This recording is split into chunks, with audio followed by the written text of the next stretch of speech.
ఈ రోజు మన పిల్లి చెఫ్ స్పెషల్ చికెన్ కర్రీ వండబోతుంది. కానీ ఎలా వండుతుందో చూద్దాం. చెఫ్ పిల్లి సిద్ధం అయింది. ముందుగా చికెన్ తెచ్చుకుందాం అనుకుంటుంది. పిల్లి ఫ్రిడ్జ్ దగ్గరికి వెళ్లి తలతో తలుపు తోస్తుంది. ఓహో, ఫ్రిడ్జ్ తలుపు తెరుచుకోవడం లేదు. బలమంతా వేసి తెరిచేసింది.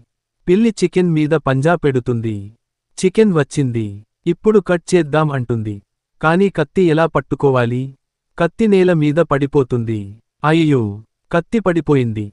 ఇక చేతులతోనే వండాలి అనుకుంటుందేమో. స్టవ్ మీద పాన్ వేడెక్కుతుంది. Pan ready. కానీ నూనె పోసింది కాస్త ఎక్కువే. నూనె చిమ్మి పిల్లి వెనక్కి దూకుతుంది. చిన్న పొరపాటు. కానీ మన పిల్లి చెఫ్ ఆగదు. పిల్లి చెంచాతో కలపడానికి ప్రయత్నిస్తుంది. ఇప్పుడు సీక్రెట్ మసాలా టైం. నాలుకతో టేస్ట్ చేస్తుంది. పిల్లి చికెన్ రెడీ. కానీ తినేది ఎవరు? అందరికి టేస్ట్ ఇవ్వమంటుంది. వీడియో నచ్చిందా? అప్పుడు సబ్స్క్రైబ్ బటన్ నొక్కి పిల్లి చెఫ్కి సపోర్ట్ చేయండి.